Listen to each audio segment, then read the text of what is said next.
இந்த நல்ல நாளிலே நாம் மறுபடியும் கர்த்தருடைய வேதத்தை நாம் ஆராய்ந்து பார்க்கும்படியாக இந்த அருமையான மாலை வேளையிலே கர்த்தர் நம்மை கிருபையாக அவர் சன்னிதானத்திலே கூட்டி சேர்த்த அவருடைய கிருபைக்காக நான் அவருக்கு நன்றி செலுத்துகிறேன். அவருக்கே மகிமையும் கனமும் துதியும் உண்டாவதாக. நாம் ஆண்டவருடைய அளவற்ற கிருபையினாலே கடந்த நாட்களிலே நாம் ஆசரிப்பு கூடாரம் என்ற பகுதியை நாம் சிந்தித்து கொண்டு வருகிறோம். அதிலே 3 பெரும் பகுதிகள் இருக்கின்றன. பிரகாரம், பரிசுத்த ஸ்தலம், மகா பரிசுத்த ஸ்தலம் என்ற 3 பகுதிகளை நாம் ஆண்டவருடைய கிருபையினாலே கவனித்தோம். அதனுடைய உள்ளே உள்ள பொருட்கள் எல்லாவற்றையும் நாம் கிருபையினாலே கவனித்தோம். கடந்த வாரத்திலே நான் அதிலே உபயோகப்படுத்தப்பட்ட பொருட்களை தனித்தனியாக நாம் கவனித்தோம். அதிலே 4 மிக முக்கியமான பொருட்கள் பயன்படுத்தப்பட்டிருக்கின்றன. முதலாவதாக சீத்தி மரம் என்று சொல்லுகிற ஒரு மரத்தினால் அந்த நிறைய வேலைகளை அங்கே செய்திருக்கிறார்கள். அதுபோல் சீத்தி மரம் மாத்திரம் இல்லாமல் வெண்கலம், வெள்ளி, பொன் ஆகிய மிக முக்கியமான 4 பொருட்கள் அதிலே பயன்படுத்தப்பட்டிருக்கின்றன. மற்றபடி நூல், தோல் இவைகளெல்லாம் நாம் தனித்தனியாக நாம் கவனித்திருக்கிறோம். இளநீல நூல், இரத்தாம்பர நூல், சிவப்பு நூல் என்று சொல்லி அதில் உபயோகப்படுத்தப்பட்ட நூல்களை குறித்த எல்லா நூல்களையும் கவனித்தோம். அது வரும்பொழுதே நாம் அதை கவனித்து விட்டோம். ஆனால் இந்த பொருட்களை நாம் தனித்தனியாக கவனித்தவில்லை. பரிசுத்தவான்கள் அதை ஆராய்ந்து பார்த்து அதை தனித்தனியாக அவர்கள் யோசித்திருக்கிறார்கள். அநேக குறிப்புகளை அவர்கள் எடுத்திருக்கிறார்கள். நானும் அதை உட்கார்ந்து அதை யோசித்தேன். அது நமக்கு பிரயோஜனமாய் கடந்த வாரத்திலே நாம் சீத்தி மரத்தை குறித்து யோசித்த காரியங்கள் அநேகருக்கு பிரயோஜனமாக நினைத்தேன். சீத்தி மரம் மாத்திரம் அல்ல, இன்றைக்கு நான் கவனிக்க வேண்டிய காரியம் வெண்கலத்தை அவர்கள் பயன்படுத்தி இருக்கிறார்கள். ஆண்டவர் இந்த ஆசரிப்பு கூடாரத்திலே பயன்படுத்தின மிக அதிகமான பொருட்கள் வெண்கலம். இந்த வெண்கலம் எங்கெல்லாம் பயன்படுத்தப்பட்டது என்பதை நீங்கள் அந்த கூடாரத்தை பார்ப்பீர்களானால், அந்த கூடாரத்தை முதலாவதாக வெளிப்பிரகாரம் இங்கே இருக்கிறது. இதை சுற்றி 60 தூண்கள் இருக்கின்றன. இந்த பக்கம் 20 தூண், அந்த பக்கம் 20 தூண், கிழக்கு பக்கம், மேற்கு பக்கம் 10 தூண். 60 தூண்கள் வெண்கலத்தினாலே செய்யப்பட்டிருக்கின்றன. இந்த தூண்கள் மாத்திரம் அல்ல, இந்த தூண்களுடைய பாதங்கள் எல்லாம் வெண்கலத்தினாலே செய்யப்பட்டது. இந்த தூண்களை நிறுத்துகிற முளைகள் வெண்கலத்தினாலே செய்யப்பட்டது. இங்கே உள்ளே வருவீர்களானால் இந்த பலிபீடம் சீத்தி மரத்தினாலே செய்து வெண்கலத்தினாலே மூடப்பட்டிருந்தது. அதுபோல் இதை தூக்குகிற கைப்பிடியும் செய்யப்பட்டிருந்தது. இங்கே வெண்கல கடல் தொட்டியும் அதனுடைய பாதங்கள் அவைகளும் வெண்கலத்தினாலே செய்யப்பட்டது. இங்கே இருக்கிற தூண்கள் 5 தூண்கள் இருக்கின்றன. இது சீத்தி மரத்தினால் செய்யப்பட்டு அவைகள் பொன்னினாலே மூடப்பட்டு இங்கே பார்ப்பீர்களானால் பாதங்கள் மாத்திரம் வெண்கலத்தினாலே செய்யப்பட்டிருக்கிறது. இங்கே மேலே 4 விதமான கூடாரங்கள் இருக்கிறது. ஒன்று துணி, இன்னொன்று ஆட்டு மயிர், இன்னொன்று ஆட்டு தோல், இன்னொன்று தகசு தோல். 4 கவர் 3 இருக்கிறது. இதில் அந்த ஆட்டு மயிரால் செய்யப்பட்ட அந்த கூடாரத்தை இணைக்கும்படியாக வெண்கல கொக்கிகள் செய்யப்பட்டிருக்கின்றன. இத்தனை பொருட்கள் வெண்கலத்தினாலே செய்யப்பட்டவைகள். தூண், பாதம், பலிபீடம், இந்த தொட்டி அதனுடைய பாதம், உள்ளே வாசஸ்தலத்துக்கு போகிற தூணுடைய பாதம், மேலே அதனுடைய கொக்கிகள், இவைகள் எல்லாம் வெண்கலத்தினாலே செய்யப்பட்டதுக்கு எவ்வளோ வெண்கலம் செலவானது என்று தெரியாது. இதே விதமாக சாலமோன் ஆலயத்தை கட்டின பொழுதும் அந்த ஆலயத்துக்கும் அதிகமான வெண்கலம் செலவு செய்யப்பட்டதாக நாம் வாசிக்கிறோம். 1 நாளாகமத்தின் புஸ்தகம் 22ஆம் அதிகாரம் 3வது வசனத்தை, தாவீது வாசல்களின் கதவுகளுக்கு வேண்டிய ஆணிகளுக்கும் கீழ்களுக்கும் மிகுதியான இரும்பையும் நிறுத்த முடியாத வெண்கலத்தையும் என்று சொல்லியிருக்கு. வெண்கலத்தை நிறுத்த முடியவே இல்லை, அவ்வளவு வெண்கலத்தை அவர்கள் வைத்திருந்தார்கள். அவ்வளவு வெண்கலம் அங்கே இருந்தது. அதுக்கு எடையே சொல்ல முடியாத அளவுக்கு ஆலயத்தில் வெண்கலம் பயன்படுத்தினார்கள். அப்போ ஆசரிப்பு கூடாரத்திலேயும் வெண்கலம் இருந்தது, ஆலயத்திலேயும் வெண்கலம் இருந்தது. ஆண்டவருடைய பாதங்களை வாசிக்கும் போதும் ஆண்டவருடைய சரீரத்திலேயும் இருந்ததை வாசிக்கிறோம். எப்படி நாம் காரியத்துக்கு வருகிறோம், இந்த வெண்கலத்தை குறித்து நான் உட்கார்ந்து இன்றைக்கு யோசித்து கொண்டிருந்தேன். 1-2 காரியங்கள் நம்முடைய ஆவிக்குரிய வாழ்க்கைக்கு பிரயோஜனமாக இருக்கும் என்று எண்ணுகிறேன். ஏன் ஆண்டவர் இந்த வெண்கலத்தை தெரிந்தெடுத்தார் என்று யோசிக்கிற வேளையில், இந்த வெண்கலம் என்று யோசிக்கிற போது அதில் ஒரு முக்கியமான குறிப்பை நான் யோசித்தேன். 1 கொரிந்தியர் 13ஆம் அதிகாரம் 1ஆம் வசனத்தை நாம் வாசிப்போமானால், 1 கொரிந்தியர் 13. நான் மனுஷர் பாஷைகளையும் தூதர் பாஷைகளையும் பேசினாலும் அன்பு எனக்கு இராவிட்டால் சத்தமிடுகிற வெண்கலம் போலவும். சத்தமிடுகிற வெண்கலம், அங்கே அந்த வெண்கலத்துக்கு ஒரு அழகான அடைமொழி கொடுத்திருக்கிறார். அன்பை குறித்து எழுதும் பொழுது சத்தமிடாதிருக்கிற வெண்கலம் என்று எழுதுகிறார். தேவனுடைய நாமத்துக்கு சத்தம் விடுகிற வெண்கலம். அப்போ வெண்கலம் என்ன செய்யும்னு கேட்டிங்கன்னா சத்தமிடும். எத்தனையோ மெட்டீரியல்ஸ் இந்த உலகத்தில் இருக்குது, நிறைய மெட்டீரியல் இருக்குது. ஆனால் பொதுவாக வெண்கலத்தில் ஒரு விசேஷித்த தகுதி என்னன்னு கேட்டிங்கன்னா, அதை தட்டினா சத்தமிடும். அந்த காலத்திலே நம்முடைய ஆலயங்களிலே, கிறிஸ்தவ ஆலயங்களிலே பார்த்தீர்களானால் கோபுரத்தில் பெரிய மணிக்கூண்டு வச்சுருப்பாங்க. அதை அடித்தாங்கன்னா அது எத்தனை ஊர் கேட்கும். அந்த மணி பார்த்திங்கன்னா எத்தனையோ பெரிய வெயிட் உள்ள அந்த மணிகளை தொங்க வைத்திருப்பார்கள். அவைகள் வெண்கலத்தினாலே செய்யப்பட்டவைகள். நம்முடைய இப்போ தான் நம்ம ஸ்கூலில், கஞ்சம் படித்த ஸ்கூலில் இரும்பு தண்டவாளத்தெல்லாம் போட்டு அடிச்சுக்கிட்டு இருக்காங்க. ஆனால் பொதுவாக ஸ்கூலில் என்ன வச்சுருப்பாங்கன்னா வெண்கல மணி வச்சுருப்பான். இந்த வெண்கலத்தில் அடித்தா ஸ்கூல் பெல் அடிக்கும்போதெல்லாம் பொதுவாக வெண்கலத்துக்கு ஒரு நல்ல தகுதி இருக்கிறது. ஏன் ஆண்டவர் இந்த ஆலயத்தை சுற்றிலும் வெளியிலே வெண்கலம், உள்ளே வெண்கலம், கழுவுறதுக்கு வெண்கலம், பலியிடுறதுக்கு வெண்கலம், இதெல்லாம் இந்த வெண்கலத்தை ஏன் வைத்தார் என்று கேட்டால், இந்த வெண்கலத்தில் ஒரு நல்ல தகுதி இருக்குது, சத்தம் என்ற ஒன்று இருக்கு.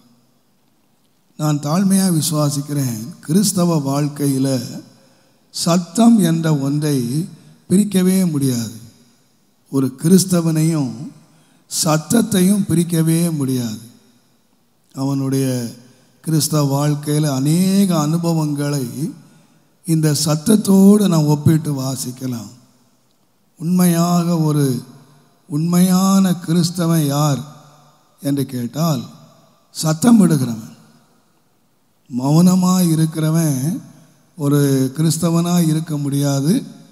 மௌனமான ஒரு வாழ்க்கை கிறிஸ்தவ வாழ்க்கையாக இருக்க முடியாது. ஒரு கிறிஸ்தவன்னு சொன்னால் அவன் நல்ல சத்தம் விடுகிறவனாக, நல்ல நாய்ஸி பீப்புளாக இருக்கணும். அதுக்காக ரோட்டில் நின்று கத்துறதுக்கு நான் சொல்லலை, தெருவில் நின்று கத்துறதுக்கு நான் சொல்லலை. தேவன் அங்கீகரிக்கிற சத்தங்கள் வேதத்தில் இருக்கின்றன. அதனால தான் ஆண்டவர் வெளியில் இருந்து வெளியிலேயும் உள்ளேயும் இந்த வெண்கலத்தை தேவன் அனுமதித்திருக்கிறார். தேவனுடைய நாமத்துக்கு மகிமை உண்டாவதாக. நான் இதை சத்தத்தை குறித்து யோசித்து பார்த்தேன். 1 நாளாகமத்தின் புஸ்தகம், 1 Chronicles 15ஆம் அதிகாரம், தயவு செய்து 16ஆம் வசனத்தை பாருங்கள்.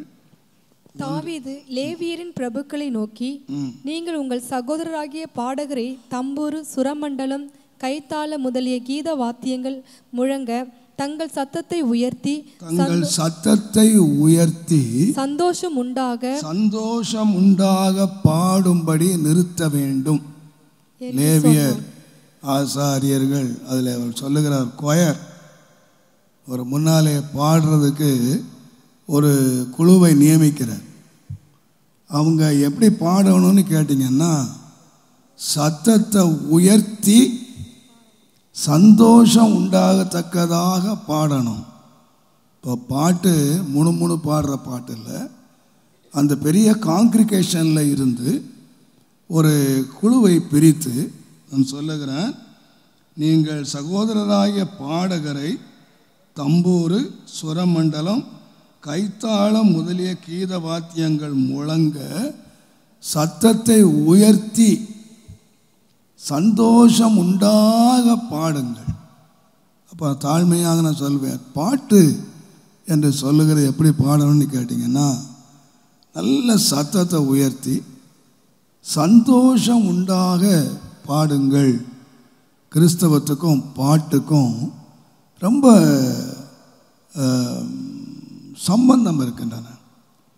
மற்ற இதிலெல்லாம் பார்த்திங்கன்னா பாட்டு ரெக்கார்டில் போட்டிருப்பாங்க, இவங்க கேட்டுக்கிட்டு இருப்பாங்க. பாட்டை போட்டு விட்டுட்டு சில வேளைகளில் பாட்டை போட்டு விட்டு அவங்க எங்கேயாவது வேலை செய்துக்கிட்டு இருப்பாங்க. அது பாட்டில் வீட்டில் பாட்டு பாட்டு கேட்குறதுக்கும் ஆள் இருக்காது, அதை பாடுறதுக்கும் ஆள் இருக்காது. தேவனுடைய நாமத்துக்கு மகிமை உண்டாவதாக. ஒரு முனையில் இருந்து அடுத்த முனை வரைக்கும் ரெக்கார்டை கட்டி விட்டுருவான். அதை கேட்டுக்கிட்டு தான் இருக்கணும், யாரும் பாடுறதுக்கு ஆள் இருக்காது. ஆனால் கிறிஸ்தவத்தில் பாட்டு ஒரு கிறிஸ்தவனோடு இணைந்தது. நீங்கள், நான் நினைக்கிறேன், சங்கீத புஸ்தகத்தை நான் வாசிப்போமானால் தேவனுடைய நாமத்துக்கு மகிமை உண்டாவதாக. சங்கீத புஸ்தகம் தயவுசெய்து 71ஆம் சங்கீதம் 23வது வசனத்தை நீங்கள் வாசித்தால், நான் பாடும்போது என் உதடுகளும் நீர் மீட்டுக்கொண்ட என் ஆத்துமாவும் கெம்பீரித்து மகிழும். இப்போ அவன் சொல்றான், நான் பாடும்போது என்னுடைய உதடுகள் மாத்திரம் இல்லை, நீர் மீட்டுக்கொண்ட என்னுடைய ஆத்துமா கம்பீரித்து மகிழும். அப்போ நம்ம தேவன் மீட்டுக்கொண்ட ஆத்துமா இருக்கு பாருங்க. ஒரு உண்மையான ஒரு ரட்சிக்கப்பட்ட ஒரு தேவனுடைய மனுஷன் உண்மையாய் உள்ளத்தின் ஆழத்தில் இருந்து அர்த்தத்தை உணர்ந்து பாடலை பாடுவான்னா அது என்ன நடக்குன்னு கேட்டிங்கன்னா, அவன் உள்ளே இருக்கிற ஆத்துமா மகிழுகிறது, இந்த ரட்சிப்பில் மகிழுகிறது.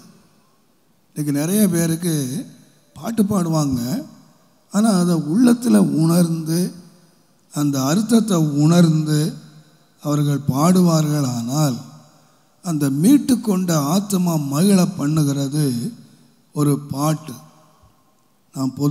நாம் சங்கீதக்காரர் சொல்லுவான், நினத்தையும் கொழுப்பையும் உண்டது போல.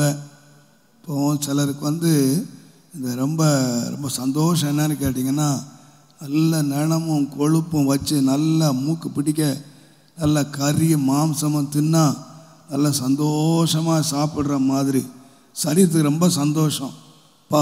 இன்றைக்கி நல்ல கறியை மீனுமா நல்லா பொரித்து வறுத்து தின்னா இந்த சரீரம் நல்ல கொழுமையாக நல்ல கொழுப்பாக சந்தோஷமாக சாப்பிடுது. கர்த்தருடைய நாமத்துக்கு மகிமை உண்டாவதாக. சாப்பாடு பசிக்காக சாப்பிட்றது வேற இருக்குது, விருப்பத்துக்கு சாப்பிட்றது வேறு இருக்குது, பசிக்கு சாப்பிட்றது ருசி கேட்காது. ஆனால் சிலர் ருசிக்காகவே சாப்பிடுவாங்க. அது ரொம்ப சந்தோஷமாக அப்படி சாப்பிட்டா. அதனால தான் பாருங்கள், இவன் ஈசாக்கு தன்னுடைய மகனாகிய ஏசா கிட்ட சொல்லும்போது, மகனே நீ காட்டுக்கு போய் வேட்டையாடி கொண்டு நான் சந்தோஷமாக உன்னை ஆசீர்வதிக்கிறதுக்குன்னா, அப்போ அவருக்கு வேட்டைக்கறி தின்னாதான் அவருக்கு சரீரம் ரொம்ப சந்தோஷமாக இருக்கும். டெய்லி உள்ள சாப்பாடு சாப்பிட்டா அவருக்கு சந்தோஷமாக இருக்காது. நல்லா மான்கறி வச்சு அவிச்சு பொரித்து வச்சா அவர் சந்தோஷமாக. அப்போ சரீரத்துக்கு ஒரு மகிழ்ச்சி இருக்குது, நிறைய சிற்றின்பங்கள் சரீரத்துக்கு இருக்குது. ஆனால் நம்முடைய மீட்டு கொண்ட ஆத்துமா இருக்குது பாருங்கள், இது எப்போ மகிழுது என்று கேட்டால், ஒரு தேவனுடைய மனுஷன் நன்றியுள்ள இருதயத்தோடு அர்த்தத்தை உணர்ந்து தேவ சன்னிதானத்தில் உட்கார்ந்து பாடுகிறான். அந்த பாட்டு பாடும்போது நடக்கிற என்னன்னு கேட்டிங்கன்னா, ஆத்துமா மகிழுகிறது, மீட்டு கொண்ட ஆத்துமா மகிழுகிறது. அதனால தான் இங்கே சொல்லுகிறார், உங்கள் சத்தத்தை உயர்த்தி நீங்கள் சந்தோஷம் உண்டாகத்தக்கதாக நீங்கள் பாடுங்கள், கர்த்தருடைய நாமத்துக்கு மகிமை. பாட்டு எப்படி பாடணும் என்று கேட்டிங்கன்னா, சத்தத்தை உயர்த்தி நாம் பாடணும், கர்த்தருடைய நாமத்துக்கு மகிமை உண்டாகுதா.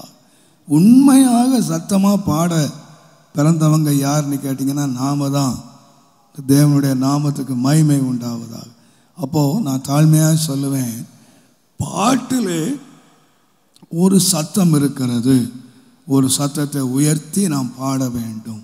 அப்பொழுது மகிழ்ச்சி மாத்திரம் இல்லை. நீங்கள் சங்கீதங்களின் புஸ்தகம் 3ஆம் சங்கீதம் 4வது வசனத்தை நீங்கள் வாசிப்பீர்களானால், நான் கர்த்தரை நோக்கி சத்தமிட்டு கூப்பிட்டேன். பாருங்க, கர்த்தரை நோக்கி கூப்பிட்டேன் என்று சொல்லலை. ஆண்டவர் சொல்லுகிறார், நான் சத்தமிட்டு நான் கூப்பிட்டேன். தேவன் தம்முடைய பரிசுத்த ஸ்தலத்தில் பர்வதத்தில் இருந்து எனக்கு செவி கொடுத்தார். அப்போ நாம் கூப்பிட்டேன் என்று சொல்லலை, சத்தமிட்டு கூப்பிட்டேன் என்று சொன்ன. ஆண்டவரை சத்தம் போட்டு கூப்பிட்டேன்.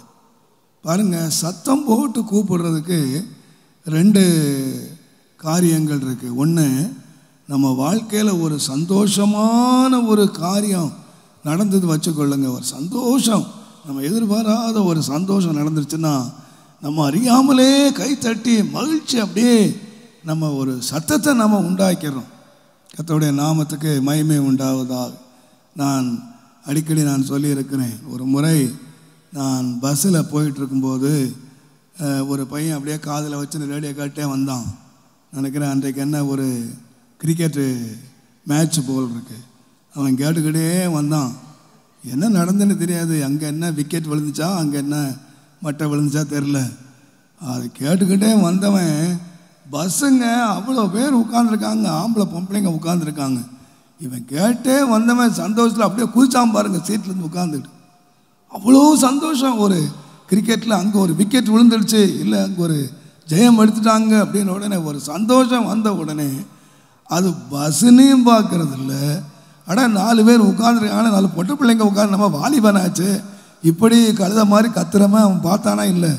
சந்தோஷம் வந்த உடனே அப்படியே ஜம்ப் பண்ணுறான் பாருங்க, குதிக்கிறான் பாருங்க.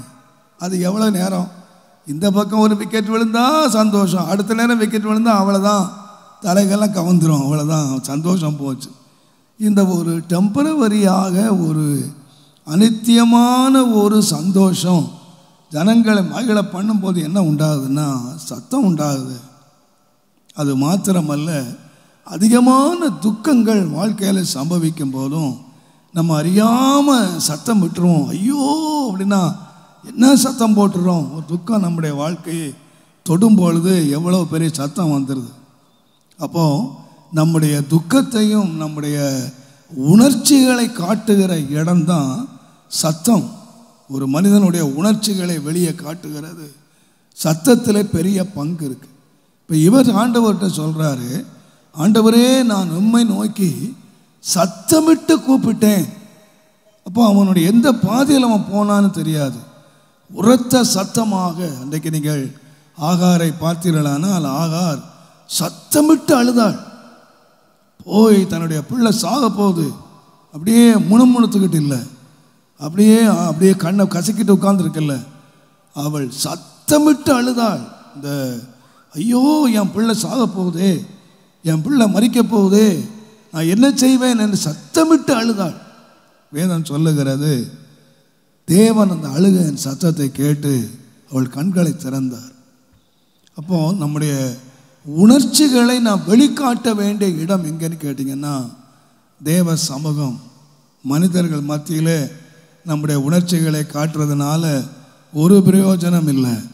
கர்த்தருடைய நாமத்துக்கு மகிமை உண்டாவது. ஆனால் நம்முடைய உணர்ச்சிகள், நம்முடைய வேதனைகள், நம்முடைய சந்தோஷங்கள், இவைகளை உண்மையாய் பரிசுத்த பர்வதத்தில் இருந்து கேட்டு நமக்கு பதிலளிக்கிறவர் யார் என்று கேட்டால் நான் தாழ்மையாய் சொல்லுவேன், நம்முடைய தேவனாகிய கர்த்தர். அப்போ பரிசுத்த பர்வதத்தில் அவர் என்ன கேட்க விரும்புகிறார் என்று சொன்னால் சத்தத்தை கேட்க விரும்புகிறார்.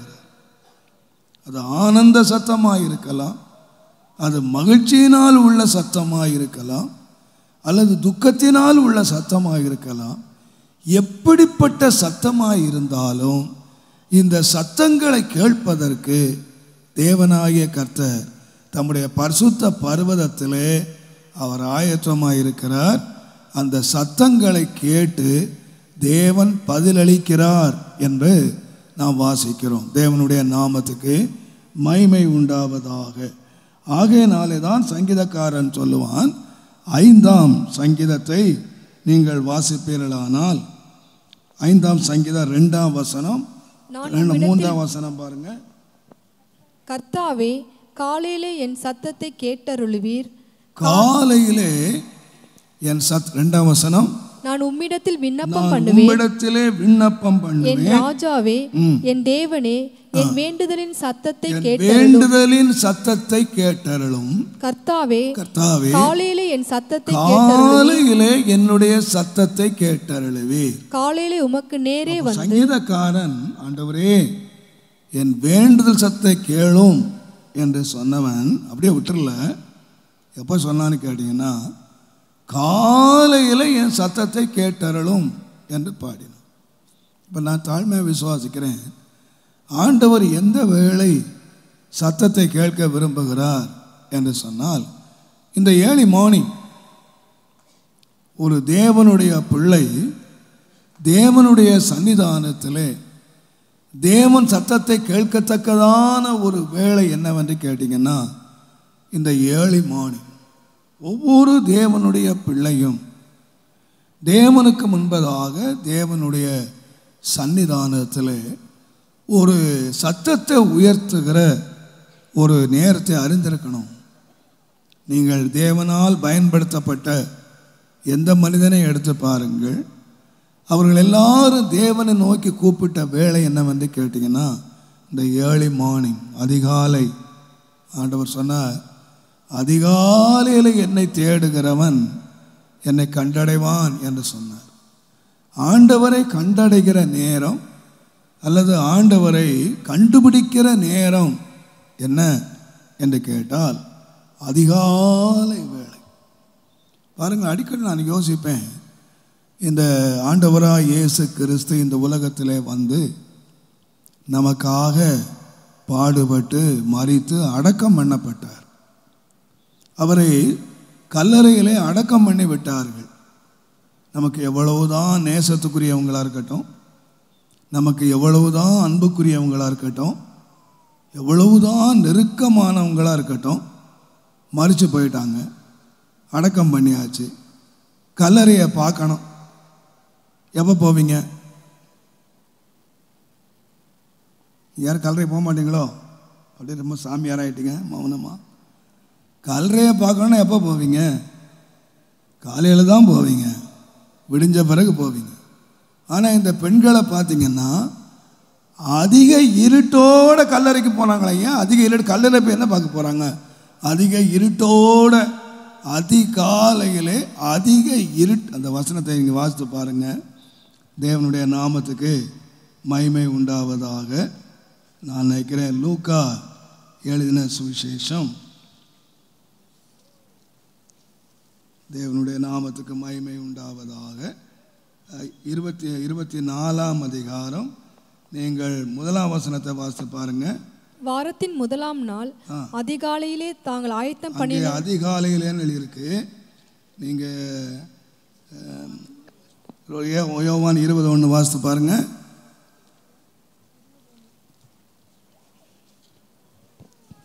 வாரத்தின் முதலாம் நாள் காலையிலே அதிக இருட்டோடையா, கொஞ்சம் இருட்டு இல்லை, அதிகாலையில் எப்படி இருக்கான், அதிக இருட்டோடே இந்த பொம்பளைங்க எல்லாம் போயிட்டாங்க. எல்லாத்தையும் கந்த வர்க்கங்கள் எல்லாம் எடுத்துட்டு போயிட்டாங்க. அதிகாலையில் பெண்கள் போனாங்க. நம்ம கிரேட் அப்போஸ்தலர்கள் பேதுரு, யோவான், யாக்கோபு இவங்கெல்லாம் நல்லா கதவை மூடிக்கிட்டு நல்லா தூங்கிக்கிட்டு இருக்காங்க. நல்லா நித்திரையில் இருக்காங்க. அப்போஸ்தலர்கள் தூங்கிட்டு இருக்காங்க. அக்காமாரெலாம் எங்கே போனாங்க? கல்லறைக்கு போனாங்க. எப்போ போனாங்க? இருட்டோடு போயிட்டாங்க. காலையில் இருட்டோடு போயிட்டாங்க. அந்த அதிகாலையில் இருட்டோடே போனவங்களுக்கு தான் செய்தி கிடைச்சது, இயேசு உயிர்த்தெழுந்தார் என்ற செய்தி. அவர்கள் தேவனை தரிசித்தார்கள், தேவ தூதனை தரிசித்தார்கள், தேவனுடைய வார்த்தையை கேட்டாங்க. இதெல்லாம் எப்போ போனவங்களுக்குன்னு கேட்டிங்கன்னா அதிகாலையில் போனவங்களுக்கு. இந்த கிரேட் அப்போஸ்தலர்கள் இவங்கெல்லாம் கண்டுபிடிச்சி ஆண்டவரை பார்த்து பேசி அதுக்கப்புறம் போனால் இந்த ஆளுங்க தூக்கத்திலேருந்து அலறி அடித்து ஓடினாங்க. நீங்கள் 20ஆம் அந்த யோவான் 20ஆம் அதிகாரம் 3ஆம் வசனத்தில் பேதுருவும் மற்ற சீஷனும் கல்லறையிடத்துக்கு போகும்படி புறப்பட்டு இருவரும் ஒருமித்து ஓடினார்கள். பேதுருவை பார்க்கையில் மற்ற சீஷன் துரிதமாய் ஓடி முந்தி கல்லறையிடத்தில் போனான். இவங்க யாரும் கல்லறைக்குள்ளே போகல, சகோதரிகள் இருக்காங்களே அவங்க யாரும் கல்லறைக்குள்ளும் போகல. அங்கே இருக்கிற துணியையும் பார்க்கல, அங்கே இருக்கிற அடையாளங்களையும் பார்க்கல, அங்கே எதையுமே பார்க்கல. எதை பார்த்தாங்கன்னா தூதனை பார்த்தாங்க, சத்தத்தை கேட்டாங்க, இயேசுவை சந்திச்சாங்க, அவருடைய வார்த்தைகளை கேட்டாங்க. இது அனுபவம். ஆனால் இவங்க விடிஞ்ச பிறகு தூங்கி முழிச்சு போய் கல்லறைக்குள்ளே போய் துணியை பார்த்தாங்க, கல்லறையை பார்த்தாங்க, எல்லாம் ஆராய்ச்சியெல்லாம் பண்ணாங்க. ஏதான் கிடைக்கல, ஏசுனால தான் கிடைக்கல. ஆராய்ச்சியெல்லாம் பண்ணாங்க. இன்றைக்கி நிறைய ஆராய்ச்சியாளர்கள் இருக்கிறாங்க. நல்லா ஆராய்ஞ்சு நல்ல வேதத்தெல்லாம் ஆராய்ஞ்சு கரைச்சி குடிச்சிருப்பாங்க. ஆனால் ஆண்டவரை பார்த்துருக்க மாட்டாங்க. ஆண்டவருடைய வார்த்தையும் அவங்களுக்கு கிடைச்சிருக்காது. நான் சொல்லுகிறேன், ஆராய்ச்சியாளர்கள் தேவையில்லை. அதிகாலையில் ஆண்டவரை தேடுறவங்க ஆண்டவருக்கு தேவை. இந்த ஏர்லி மார்னிங் அதிகாலையில் கல்லறைக்கு போனாங்க. எப்படி வந்தாங்கன்னு கேட்டிங்கன்னா துக்கத்தோடு போனாங்க. ரொம்ப சந்தோஷமாக ஓடி வந்தாங்க. ரொம்ப சந்தோஷமாக போனாங்க. நான் சொல்லுவேன், தேவ சமூகம் ஒருவனுக்கு சந்தோஷத்தை உண்டாக்கணுமானா அது எந்த வேலைன்னு கேட்டிங்கன்னா சந்தோஷமான ஒரு வேலை, காலை வேலை, அதிகாலை வேலை. எவ்வளவு துக்கத்தோடு தேவ சமூகத்துக்கு ஒருவன் போனாலும் அந்த தேவ சமூகம் அவனை கலிகூற பண்ணுகிறது, அவனை மகிழ பண்ணுகிறது. அதனால்தான் சங்கீதக்காரன் சொன்னான், அதிகாலையில் உம்மை தேடுவேன்.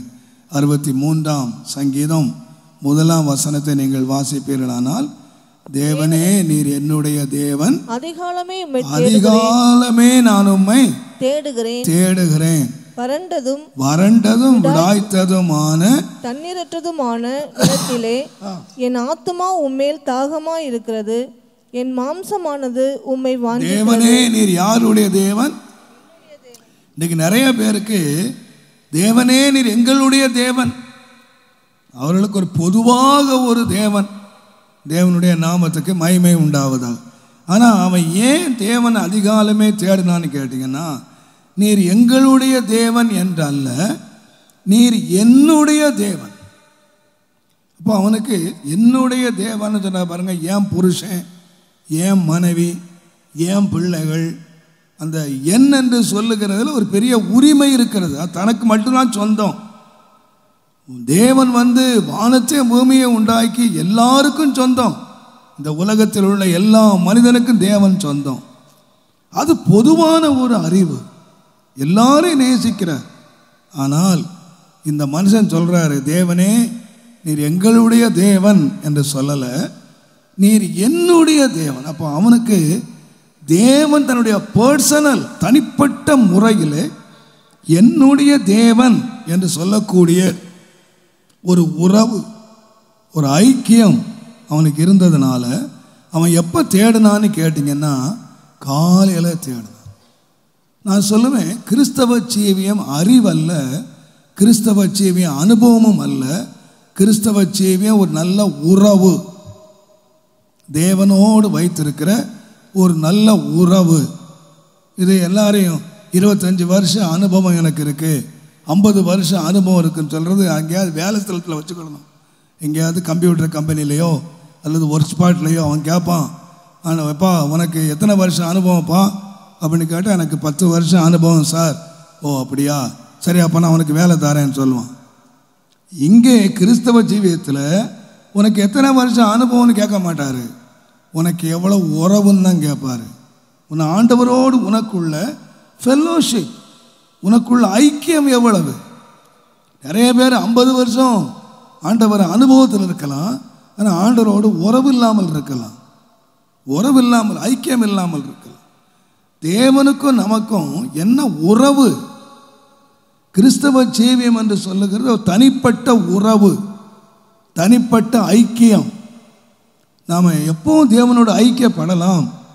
தேவனோடு உறவு கொள்ளுகிற வேலை என்ன என்று கேட்டால், இந்த ஏர்லி மார்னிங் அதிகாலையில் எழும்பி நீங்கள் ஆண்டவரை தேடாவிட்டால் தேவன் யாருடைய தேவனாக இருப்பார்னா எங்களுடைய தேவனாக இருப்பார், எங்களுடைய தேவனாக இருப்பார். ஆனால் தேவன் யாருடைய தேவனாக மாறணும்னா என்னுடைய தேவன், பர்சனலாக என்னுடைய தேவன். அதனால தான் யாக்கோபா நான் அடிக்கடி சொல்லுவேன், யாக்கோபு அப்பா வீட்டை விட்டு ஓடி போகும்போது ஒரு கல்லை தலையில் வச்சுட்டு படுத்திருக்கிறான். வானத்துக்கும் பூமிக்கு நடுவாக ஒரு ஏணி வைக்கப்பட்டிருக்கிறது. அந்த ஏணி மேலே தேவன் நின்று கொண்டிருக்கிறார். தேவதூதர்கள் மேலே ஏறுகிறவர்களும் இறங்குகிறவர்களுமாக இருக்கிறார்கள். ஆதியாகமம் 28ஆம் அதிகாரத்தில் இந்த சம்பவங்கள் எழுதப்பட்டிருக்கின்றன. அப்போ தேவன் அவனோடு பேசுகிறார். 28 நான் உன் தேவன், நான் உனக்கு சகாயம் பண்ணுவேன், இந்த இடத்த நான் உனக்கு தருவேன், அப்படியெல்லாம் ஆண்டவர் அவனுக்கு வாக்குறுதிகளை கொடுக்கிறார். அவன் எழும்பி சொல்லுகிறான், மெய்யாகவே இந்த ஸ்தலத்தில் தேவன் இருக்கிறார், இதை நான் அறியாதிருந்தேன், இது எவ்வளோ பயங்கரமாக இருக்கிறது என்று சொல்லி அதுக்கு பெத்தேல் என்று பெயரிட்டான். பெயரிட்டுட்டு அங்கே ஒரு பொருத்தனை அவன் செய்தான் பாருங்கள். அந்த 28ஆம் அதிகாரத்தில் அவன் ஒரு நல்ல ஜபத்தை பண்ணுகிறான். அவன் சொல்லுகிறான், அப்பொழுது 20ஆம் வசனத்தில் தேவன் என்னோடு இருந்து நான் போகிற இந்த வழியில் என்னை காப்பாற்றி உண்ண ஆகாரமும் உடுக்க வஸ்திரமும் எனக்கு தந்து என்னை என் தகப்பன் வீட்டுக்கு சமாதானத்தோடு திரும்பி வர பண்ணுவார். ஆனால் கர்த்தர் எனக்கு அதுக்கப்புறம் தான், இப்பெல்லாம் அவர் தேவன் இல்லை, இப்போ யார் அவர்? தேவனை தரிசித்தார், தேவன் அவரோடு பேசினார். நான் நினைக்கிறேன் தேவனை தரிசித்ததுனால ஒருவன் என்னுடைய தேவன் சொல்லிட முடியாது. ஆண்டவருக்காக அவன் பெயரிட்டு அவன் என்ன சொல்கிறான் தெரியுமா?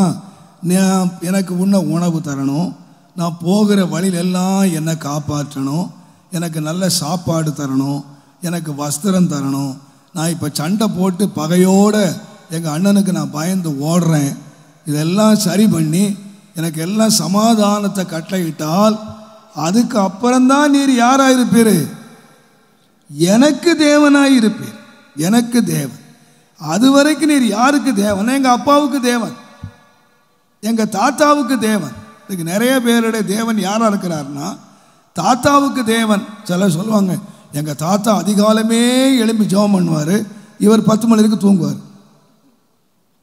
ஏன்னா அந்த தேவன் யாருடைய தேவன்?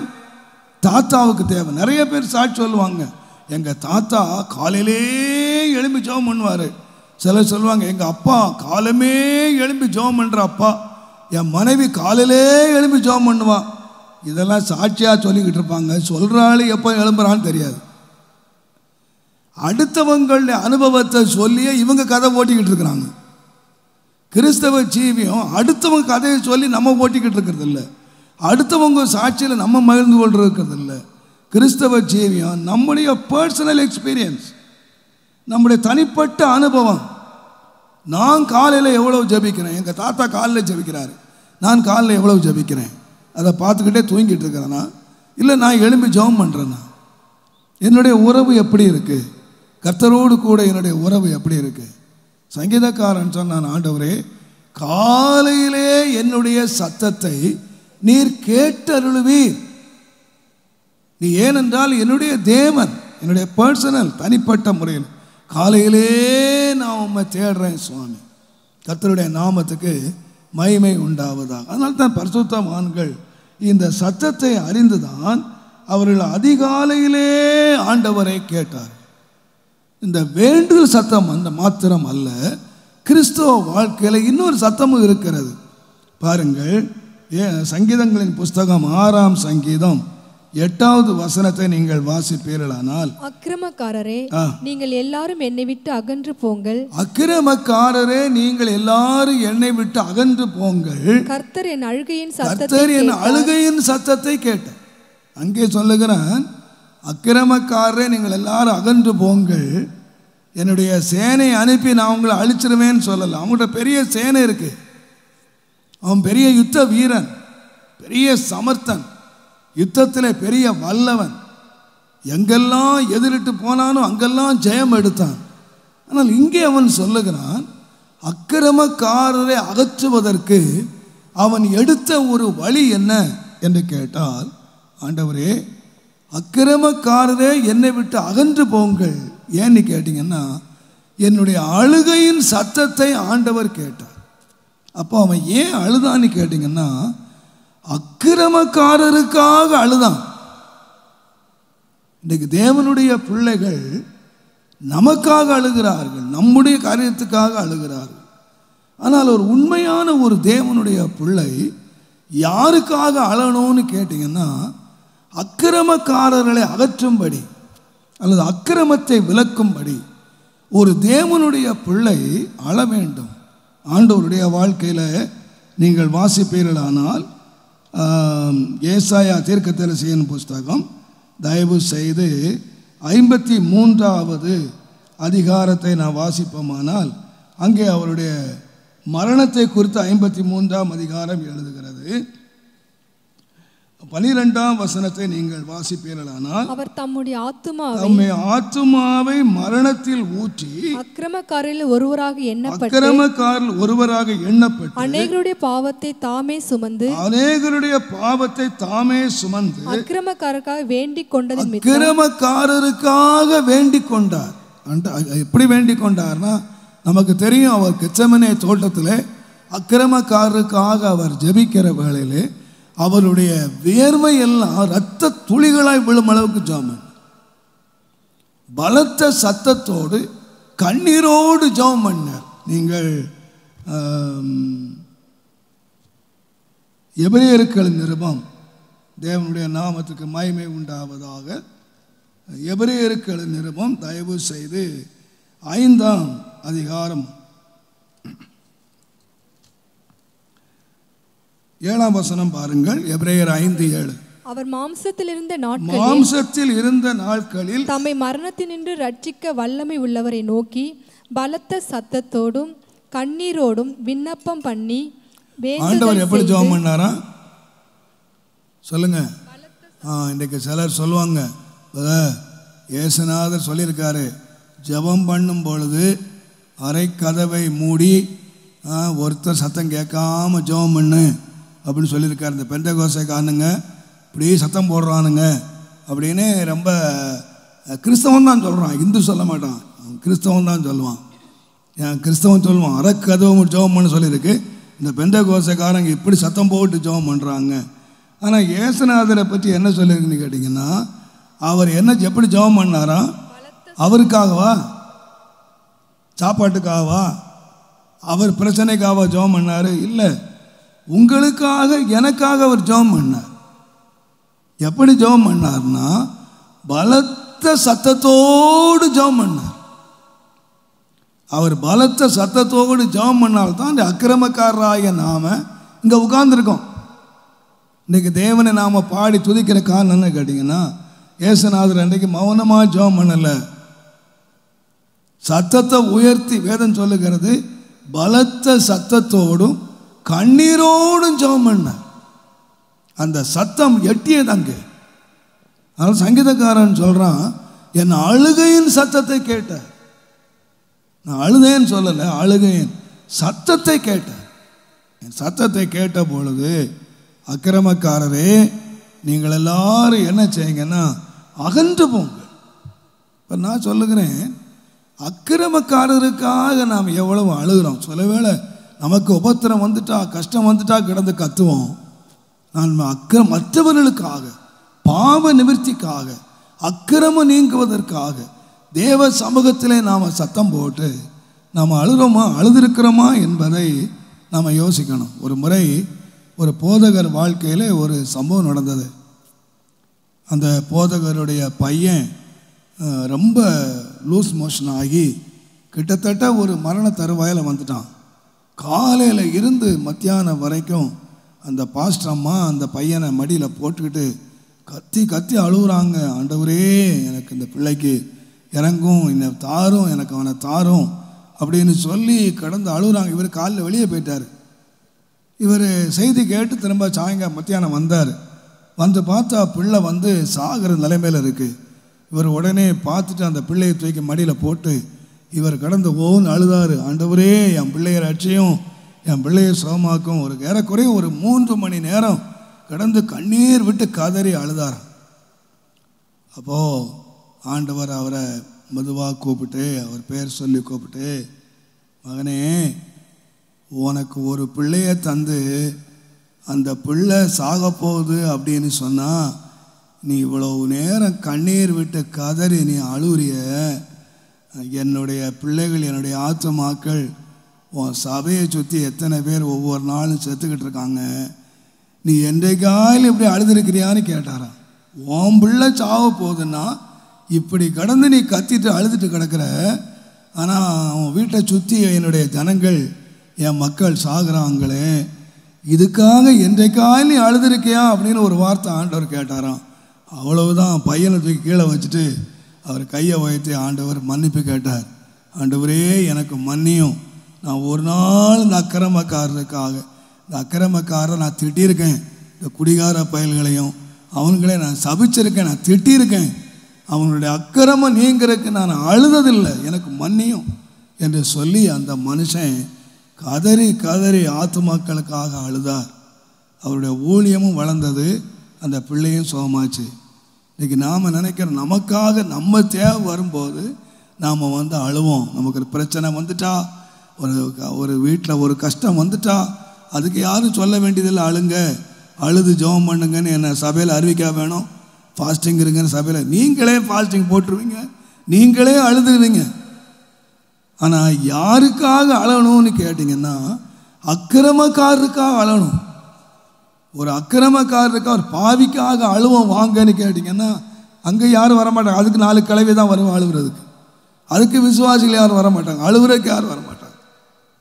கன்வென்ஷன்னா ஒரே ஃபுல் க்ரௌடாக இருக்கும். ஏன்னா இன்றைக்கி நல்ல சாப்பாடு இருக்குங்க, அதுக்கு நல்ல ஃபுல் க்ரௌட் இருக்கும். ஒரு ஃபாஸ்டிங் ப்ரேயர் போட்டு கர்த்தருக்கு முன்னால் அழுவோம் வாங்க அப்படின்னு சொன்னால் அதுக்கு 4 கிழவிகள் கான்ட்ராக்ட் எடுத்திருப்பாங்க. அவங்க தான் அந்த கிழவி தான் உட்காந்துருப்பாங்க. நான் சொல்லுவேன், அருமையான கர்த்தருடையவர்களே, கிறிஸ்தவ வாழ்க்கையில் ஒரு அனுபவம் இருக்குது. என்ன அனுபவம்னு கேட்டிங்கன்னா, அக்கிரமக்காரருக்காக அழுகிற அனுபவம், பாவிகளுக்காக அழுகிற அனுபவம் இருக்குது. இயேசுநாதர் அந்த அழுகை அழுதார்.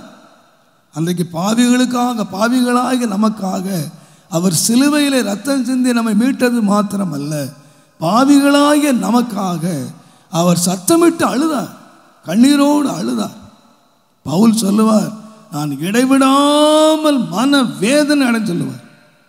எரேமியா சொல்லுவான், என் தலை தண்ணீரும் என் கண்கள் கண்ணீர் ஊற்றுமானால் நலமாயிருக்கும், என்னுடைய ஜனங்களுக்காக நான் அழுவேனே என்று சொல்லுவேன். இப்போ பரிசுத்தவான்கள் எதுக்காக அழுதாங்க, ஏன் சத்தம் விட்டாங்க?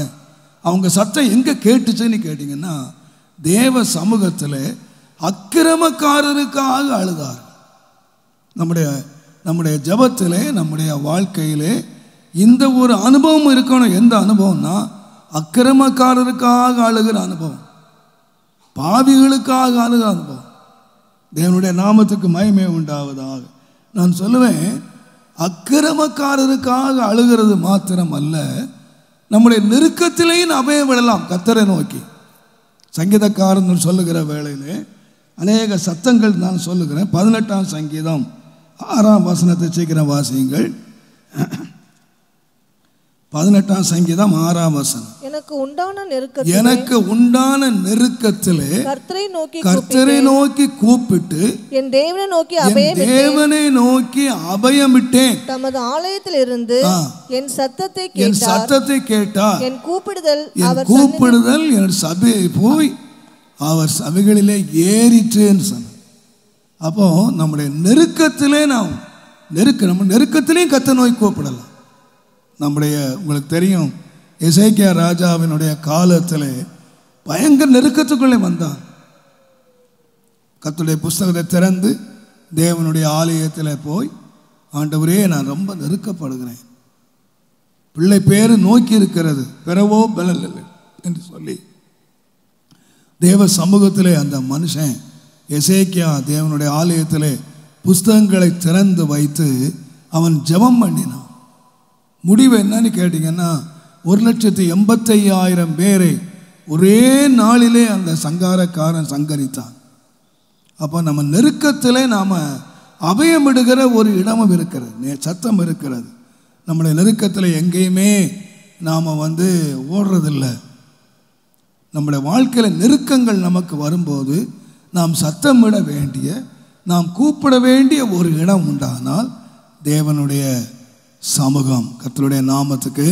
சங்கீதக்காரனுக்கு நெருக்கங்கள் வந்தபோது அந்த நெருக்கத்தில் விசாலத்துக்காக அவன் என்ன செய்தான்னு கேட்டிங்கன்னா கர்த்தரை நோக்கி கூப்பிட்டான். கர்த்தருடைய நாமத்துக்கு மகிமை உண்டாவதாக. அவனுடைய வாழ்க்கையை ஒரு சம்பவத்தை நாம் வாசிக்கலாம். 1 சாமுவேல் 30ஆம் அதிகாரத்தில் எழுதப்பட்டிருக்கிறது. அவனுடைய 29ஆம் அதிகாரத்தில் பெலிஸ்தியர்களோடு சேர்ந்து அவன் யுத்தத்துக்கு போகிற வழியிலே பெலிஸ்தியர் அவனை திரும்ப அனுப்பிவிட்டார்கள். அவர்கள் திரும்பி வந்தபோது அவன் சிக்லாக்கிலே அவர்கள் குடியிருந்தார்கள். அவனுடைய மனைவி பிள்ளைகள் எல்லாம் கொள்ளையாடப்பட்டு விட்டார்கள். அந்த 30ஆம் அதிகாரத்தில் அவன் திரும்பி வந்து பார்த்தால் அவங்களுடைய மனைவி பிள்ளைகள் எல்லாரும் என்ன செய்துட்டாங்கன்னா கொள்ளையாடப்பட்டு போயிட்டாங்க. இப்போ அவங்க எல்லாரும் கொள்ளையாடப்பட்ட உடனே நண்பர்கள் அங்கே என்ன கூடவே அவங்க ஒரு நாள் என்ன சொன்னாங்கன்னா, உம்முடைய மாமிசம் உம்முடைய எலும்பில் எலும்பும் என்று சொன்னவர்கள் இப்போ கல்லை எடுத்துக்கிட்டாங்க. டேய் தாவீது, உன்னை பின்பற்றினதுனால தான் எனக்கு இந்த மனைவி போயிட்டா, இந்த பிள்ளைங்க போயிட்டாங்க, ஆபத்தில் நெருக்கத்தில் மாட்டிக்கிட்டேன் என்று கல்லை எடுத்தார்கள். ஒரு பக்கத்தில் அவன் வாழ்க்கையில் வந்த இழப்புகள், நஷ்டம், ஒரு பக்கத்தில் எல்லாத்தையும் இழந்துட்டான். மனைவி, பிள்ளைகள், வீடு எல்லாம் இழந்து நெருக்கத்தில் உட்கார்ந்துருக்கான். இன்னொரு பக்கத்தில் பார்த்தால் தனக்கு யார் உதவி செய்வார்கள், எங்கு நம்ம பக்கபலமாய் நிற்பார்கள் என்று எதிர்பார்த்த மனிதர்கள் விரோதிகளாய் நிற்கிறார்கள். கல்லை எடுத்து நிற்கிறான். நேற்றைக்கு வரைக்கும் என்ன சொன்னான்னா, நீ என்ன மாமிசம், நீ என்னுடைய எலும்பு, நாங்கள் எல்லாம் ஒன்றா இருப்போம் என்று சொன்னவனுங்க இந்த கல்லை எடுத்துட்டு ஒன்னால தான் இந்த பிரச்சனை நிற்கிறான். ஒரு பக்கம் இழப்பினுடையது, ஒரு பக்கம் எதிர்ப்பினுடைய சக்தி, ரெண்டும் நெருக்கப்படுகிற வேளைகள் இருக்கு. தாவீது நெருக்கப்படுகிறையிலே அவன் என்ன சொன்னான்னா, கர்த்தருக்குள்ளே தன்னை, அந்த வசனத்தை வாசிங்க, 1 சாமுவேலின் புஸ்தகம் 30ஆம் அதிகாரம் வாசிங்க.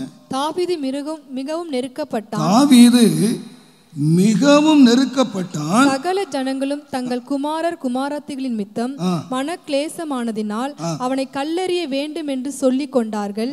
தாவீது தன் தேவனாகிய கர்த்தருக்குள்ளே தன்னை திடப்படுத்தி கொண்டான். எப்பொழுதுன்னா மிகவும் நெருக்கப்படுகிற வேளை, மிகவும் நெருக்கப்படும். எந்த பக்கத்தில் இருக்கிற நான் சொல்ல அருமையான கர்த்தருடையவர்களே, ஒரு மனுஷன் நெருக்கப்படுகிற வேளையில் கர்த்தருக்குள்ளே திடப்படுத்தி கொள்ளுகிறான், கர்த்தருக்குள்ளே தன்னை அபயம் எடுக்கிறான். தாவீது சொல்கிறான், நான் நெருக்கப்படுகிற வேளையில் கர்த்தரை நோக்கி அபயம் விட்டேன். உண்மையாக யார் அபயம் விடணும்னா ஃப்ரெண்ட்ஸ் இருக்காங்க.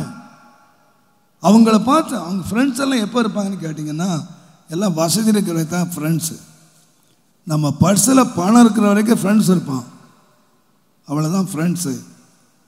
எப்போ பர்ஸு காலி ஆச்சோ, பர்ஸு காலி ஆச்சுன்னு நீ அறிகிறதுக்குள்ளே அவன் அறிஞ்சிருவான், அவன் போயிடுவான். அதுக்குள்ளே நம்ம பர்ஸில் காசு இருக்குன்னு நம்ம அறிகிறதுக்குள்ளே அவன் அறிஞ்சிருவான். தேவனுடைய நாமத்துக்கு மகிமை உண்டாகுதா? ஃப்ரெண்ட்ஸ் எல்லாம் எங்கே இருக்காங்கன்னு கேட்டிங்கன்னா, அடிப்படை எங்கன்னு கேட்டிங்கன்னா, உண்மையான நண்பர்களை நான் சொல்லலை, நண்பர்கள் குழு என்று ஒன்று உண்டானால் யாருன்னு கேட்டிங்கன்னா, பணம் இருக்கிற வரைக்கும், நம்ம பக்கத்தில் ஜெயம் இருக்கிற வரைக்கும், அவங்களுக்கு நம்மளால் லாபம் இருக்கிற வரைக்கும் கர்த்தருடைய நாமத்துக்கு மகிமை உண்டாவதாக. ஆனால் நான் எல்லா பயத்தோடும் தாழ்மையோடும் சொல்லுவேன், வேதம் சொல்லுகிறது, இந்த நண்பர்களால் நெருக்கப்படுகிறான், எதிரிகளால் நெருக்கப்படுகிறான். இப்போ என்ன செய்கிறான்னா, கர்த்தர் நோக்கி அபயம் எடுக்கிறான், கர்த்தருக்குள்ளே தன்னை பலப்படுத்தி கொள்ளுகிறான். நெருக்கத்திலே நான் கர்த்தரை நோக்கி கூப்பிட்டேன், கர்த்தரின் ஜெபத்தை கேட்டு எனக்கு விசாலத்தை உண்டாக்கினார். அப்போ கிறிஸ்தவ உலகத்தில் ஒரு சத்தம் இருக்குது. எப்போன்னு கேட்டிங்கன்னா, நெருக்கப்படுகிற வேளையில். அப்பவும் ஆண்டவரை நோக்கி என்ன செய்யணும்னா, நெருக்கப்படுற வேளையில் யாரையும் நோக்கி சத்தம் படாதீங்க, யாரையும் கூப்பிடாதீங்க. நான் சொல்வேன், நெருக்கப்படுகிற காலங்களில் அவரே நமக்கு தஞ்சம், அவரே நமக்கு அடைக்கலம். அதுதான் உண்மையான. அதனால் சொல்லப்படுகிறது, கர்த்தருடைய நாமம் பலத்த துருகம், நீதிமான் அதற்குள்ளே ஓடி சுகமாக இருப்பான். நம்ம நெருக்கப்படுற காலங்களில் நம்ம ஓட வேண்டியது, எங்கேயும் ஓடாதீங்க, அப்பா வீட்டுக்கும் ஓடாதீங்க, அம்மா வீட்டுக்கும் ஓடாதீங்க, நண்பர் வீட்டுக்கும் ஓடாதீங்க, ஒரே வீட்டுக்கு ஓடுங்க. கர்த்தருடைய நாமத்துக்கு மகிமை உண்டா? எங்கே ஓடணும்னா கர்த்தர்கிட்ட ஓடணும். நெருக்கப்படுகிற காலங்களில் எங்கே ஓடணும்னா தேவனிடத்தில் ஓடுங்க. வாழ்க்கை ரொம்ப இன்பமாக மாறிடும். பொதுவாக நான் இந்த திருமண வீடுகளில் நான் சொல்லுகிறது உண்டு. சென்னையிலே ஒரு குடும்பம் இருந்தார்கள், இப்போ இருக்கிறாங்க. அவங்க ஹஸ்பண்ட் ஒய்ஃப் 2 பேர் இருந்தாங்க. அந்த நான் நினைக்கிறேன் ஒய்ஃப் வீட்டுக்கும் ஹஸ்பண்ட் வீட்டுக்கும், ஒய்ஃபுடைய அம்மா வீட்டுக்கும் 2 கிலோமீட்டர் தான் நினைக்கிறேன். 2 கிலோமீட்டர் இருக்குமா எனக்கு தெரியல. ஒரு திடீர்னு 12 மணிக்கு ஃபோன் பண்ணுவாங்க, பாஸ்டருக்கு ஃபோன் பண்ணுவாங்க. 12 மணி 1 மணிக்கெல்லாம் வரும். அப்போ நான் ட்ரெயினுகள் இருக்கேன். அவர் ஃபோன் பண்ணி, பாஸ்டர் கொஞ்சம் சீக்கிரம் வாங்க, என் ஒய்ஃப் அம்மா வீட்டுக்கு போகிறேன்றாங்க. எப்போ? ராத்திரி விழிச்சிருந்து ஜெபம் பண்ண சொன்னால் ஜெபம் பண்ண மாட்டாங்க, விழித்து சண்டை போட்டு கிடக்கு. ராத்திரி 1 மணிக்கு ஃபோன் வருங்க, 2 மணிக்கு ஃபோன் வருவோம், பாஸ்டர் சீக்கிரம் வாங்கலை, பெட்டி தூக்கிட்டாங்க, தூக்கிடுவாங்க. 12 மணிக்கு 2 மணிக்கு இவரும் பாவம் பேக்கை தூக்கிட்டு போவார். இந்த தாத்தா வயசாக இருக்க எங்களையும் தூங்க விடாமல் ராத்திரி 12 மணிக்கு வா பார்க்கறது சண்டையா. 12 மணி 1 மணி. ஏன்னா அந்த மாப்பிள்ளை வீட்டுக்கு முன்னாலே தான் ஆட்டோ ஸ்டாண்டு. ஊனா போதும், ஆட்டோ பிடிச்சாக்க வந்துடுவாங்க. ஏன்னா மெட்ராஸில் ஆட்டோ காசு தேவையில்லைல்ல. ஐயோ, நான் பாஸ்டருக்கு ஒரு தலைவலியான குடும்பம்னு தலைவலியாக இருந்துச்சு. ஆண்டவருடைய பெரிய கிருபை, யார் ஜெபத்தை கேட்டாரோ ஆண்டவர் 2 பேருக்கு துபாயில் வேலை கிடைச்சு. 2 பேரும் ரொம்ப படித்தவங்க, 2 பேருக்கு துபாயில் வேலை கிடைச்சு. 2 பேரும் போயிட்டாங்க. அப்போ ஒரு 10 வருஷம் கழிச்சு வந்தாங்க. நான் ஒரு சிரிச்சுக்கிட்டே கேட்டேன், பிரதர் எப்படி இருக்கீங்க 2 பேரும் அடிக்கடி ஆட்டோ. அவர் சொல்லுவார், அங்கே ஆட்டோ கிடைக்காத. அப்போ பிரச்சனை எங்கே தான் இருக்கு? ஆட்டோ ஊன்னா என்ன இருக்கு? ஆட்டோ இருக்கு. ஆட்டோ அம்மா வீட்டுக்கு போயிரு. இப்போ நெருக்கம் தீராத காரணம் என்னது? இப்போ அங்கேருந்து புறப்படலாம், ஏர்போர்ட்டுக்கு வரணும், இவர் தானே காரை ஓட்டிட்டு வரணும். ரைட்டு. இப்போ என்ன பண்ணாங்க? இப்போ அம்மா வீட்டுக்கு போய் ஆட்டோ கிடைக்கல. இப்போ என்ன பண்ணாங்க? ஆண்டவரே 10 வருஷம் நோ ப்ராப்ளம்.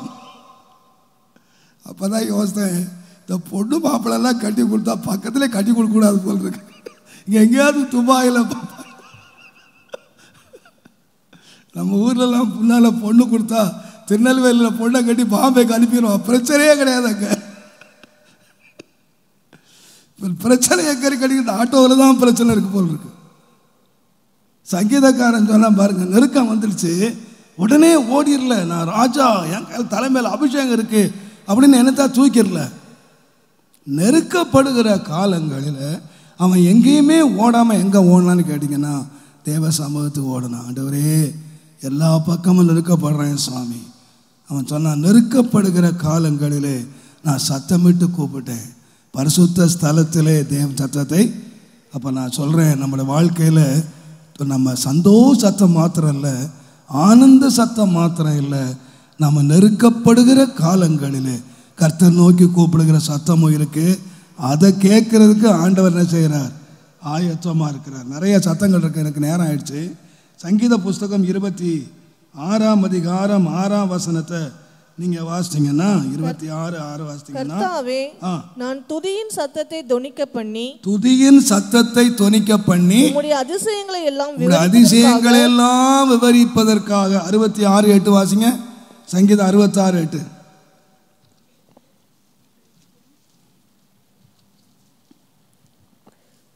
ஜனங்களே நம்முடைய தேவனை ஸ்தோத்தரித்து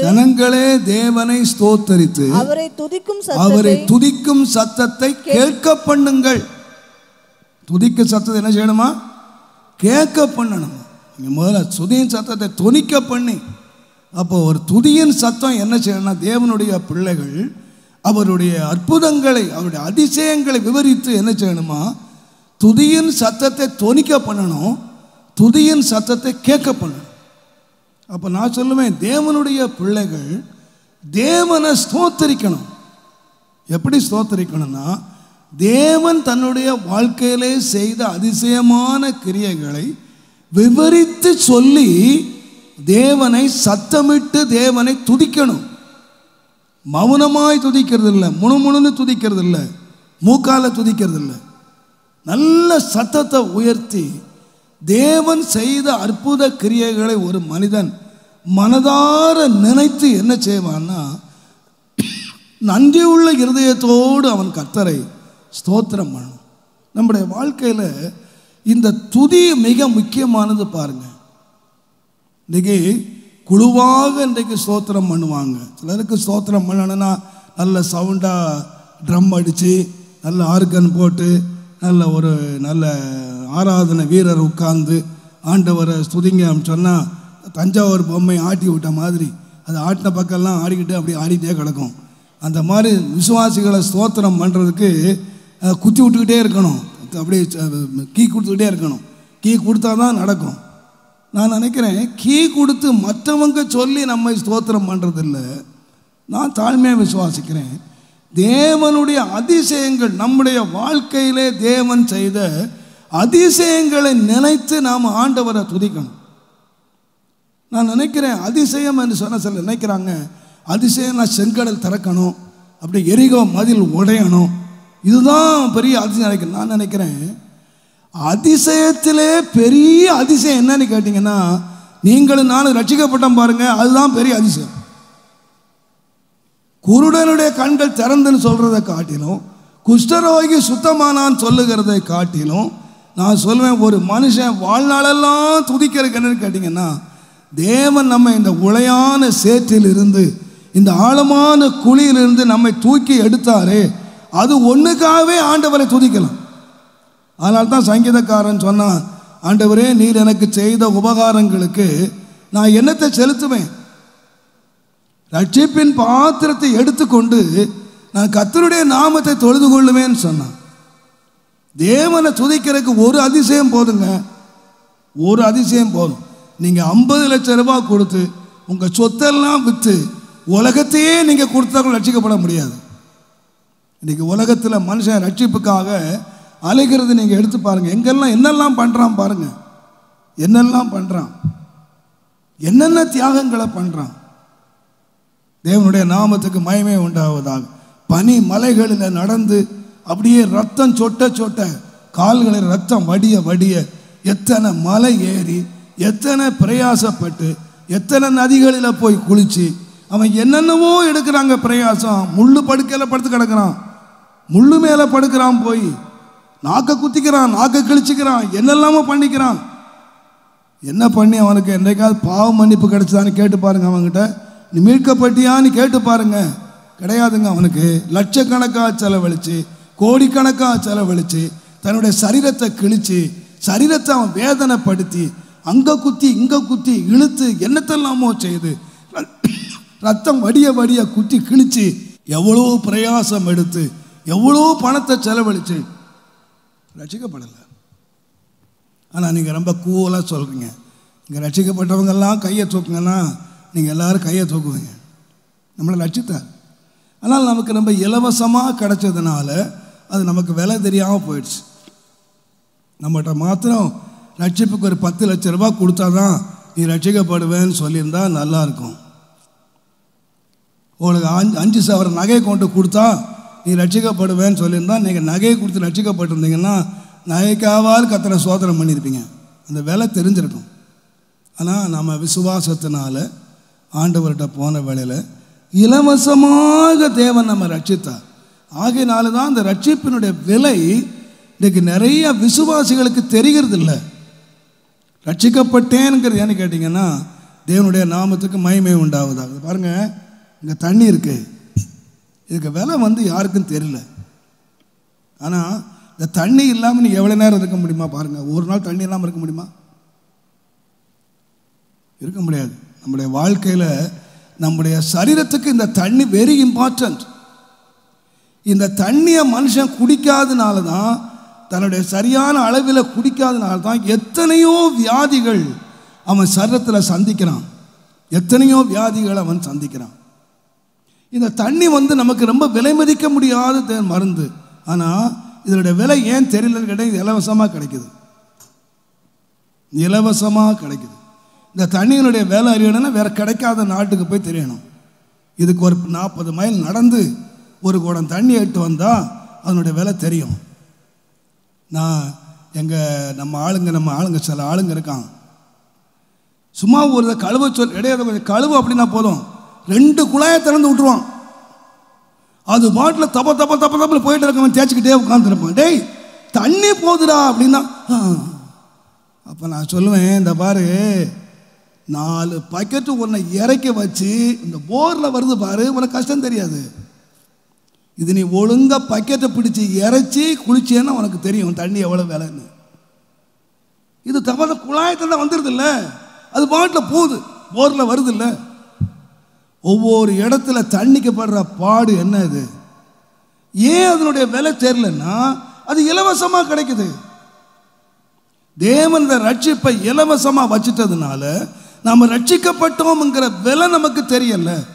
வேதம் என்ன சொல்லுதுன்னா, நீங்கள் வெள்ளியினாலும் பொன்னினாலும் அல்ல, விலையேறப்பட்ட இரத்தத்தினாலே மீட்கப்பட்டீர்கள், மாசற்ற குற்றம் இல்லாத. 1 பேதுரு 1:18-19 வசனங்களை வாசித்தீங்கன்னா, நம்ம மீட்புக்கு தேவன் வெள்ளியும் கேட்கல, பொன்னையும் கேட்கல. எதை கேட்டார்னா, விலை மதிக்க முடியாத ரத்தம். அப்போ நம்மை விலையேற பெற்றவர்களாய் மாற்றினதை ரட்சிப்பு. நீங்கள் எதுக்காக ஆண்டவரை இன்னைக்கு சிலர் சொல்கிறாங்க, ஆண்டவர் எனக்கு ஒரு நன்மையுமே செய்யலை பிரதர்.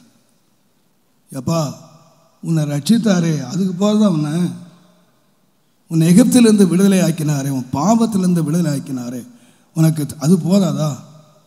கர்த்தருடைய நாமத்துக்கு மகிமையும் கனமும் துதியும் உண்டாவதா. எனக்கு தெரியும், ஒரு மனுஷனை தெரியும், அவர் திரும்ப மனஸ்தாபப்பட்டு அழுதார். அவர்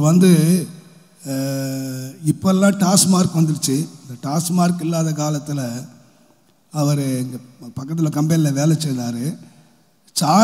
கள்ளச்சாராயம் விற்கிறானே அவங்ககிட்ட கடன் வாங்கி குடிப்பார். அவங்ககிட்ட அக்கௌண்ட் சம்பளம் வாங்கின உடனே நேராக எங்கே போவார்னா அவங்ககிட்ட தான் கடனை கொடுப்பார். மளிகை கடை கொடுக்கறது இல்லை. அவர்கிட்ட சொன்ன, ஏன் பிரதர் மளிகை கடை கடனை கொடுக்கணும். ஐயோ சாப்பாடு இல்லாமல் இருக்கலாம், இது இல்லாமல் இருக்க முடியாது. அவர் தன்னுடைய வருமானத்தில் பெரும் பகுதியை இந்த சாராயத்துக்கு கொடுத்தார். ஆனால் ஆண்டவர் ஒரு நாள் அவரை சந்தித்தார், அவரை ரட்சித்தார், அவரை விடுதலை ஆக்கினார். ஒரு மாதத்துக்கு பல ஆயிரங்கள் குடிக்காக அவர் செலவழித்தார். அவர் மீட்கப்பட்டார். அவர் ஒரு நாள் சொன்னார், அவருக்கு யாரோ சொன்னாங்களாம், நீங்கள் கர்த்தருக்கு கொஞ்சம் கர்த்தருக்கு காணி கொடுக்குறீங்களா? கர்த்தர் எனக்கு என்ன செய்துட்டார் நான் கொடுக்குறது? அட பாவி, நீ இவ்வளோ நாள் குடிச்சு அழிச்சிய, உன்னை அதுலேருந்து அதையாவது உனக்கு உணர்றதுக்கு அறிவு இருந்துச்சா? அதையாவது உன் நினைக்கிறதுக்கு அறிவு இருந்துச்சா? இன்றைக்கி நிறைய பேருக்கு பாருங்கள், தேவன் உனக்கு அற்புதம் செய்யணும்னா பெரிய அற்புதம் நினச்சிட்டு இருக்காங்க. செங்கடல் பிளக்கணும், அப்படியே எரிகம்பத்தில் உடையணும், அப்படியே இது திறக்கணும் அப்படின்னு திறக்கும். ஆனால் நீங்கள் எதை மேன்மையாக நினைக்கிறீங்க? இந்த பலத்த கையினால் எகிப்திலிருந்து ஆண்டு விளையாக்கினாரு, அதுக்கு நன்றி உள்ளவங்களா இருக்கிறீங்களா? அந்த ரட்சிப்பின் பாத்திரத்தை எடுத்துட்டு, ஆண்டவரே என்னை ரட்சித்தீராப்பா, இந்த உளையான சேற்றில் இருந்து என்னை தூக்கி எடுத்தீங்களே, ஒரு குடிகாரனாக இருந்த என்ன, துன்மார்க்கனாக இருந்த என்ன, பாவத்தில் வெளியே வர முடியாமல் கடந்த என்ன தூக்கி எடுத்தீங்களப்பா. இந்த ரட்சிப்புக்காக நீங்கள் எவ்வளவு நேரம் ஆண்டவரை ஸ்தோத்திரம் பண்ணு. சோத்துக்காக ஸ்தோத்திரம். ஆண்டவரே எனக்கு சோறு கொடுத்தீரே, எனக்கு வஸ்திரம் கொடுத்தீரே, என்னை பாதுகாத்தீரே, என்னை வழி நடத்தினீரே, இதுக்கெல்லாம் ஸ்தோத்திரம் பண்ணுறாங்க. எத்தனை பேர் உங்களோட ரட்சிப்பை நினைத்து நன்றி சொல்கிறீங்க? அந்த ரட்சிப்பின் பாத்திரத்தை எடுத்துக்கொண்டு, இந்த ரட்சிப்பு மாத்திரம் இல்லாட்டா நம்ம கதி என்னவா இருக்குன்னு யோசித்து பாருங்க. இந்த மீட்பு மாத்திரம் இல்லாட்டா என்னவா இருந்திருப்போம்? இப்போ நம்ம ஒரு தேவனுடைய பிள்ளைகள் ஒரு சத்தத்தையும் செலுத்த வேணும். என்னன்னு கேட்டிங்கன்னா, துதியின் சத்தம், ஒரு கம்பீர சத்தம். நான் இன்னொன்று சொல்லி முடிச்சிடுறேன்.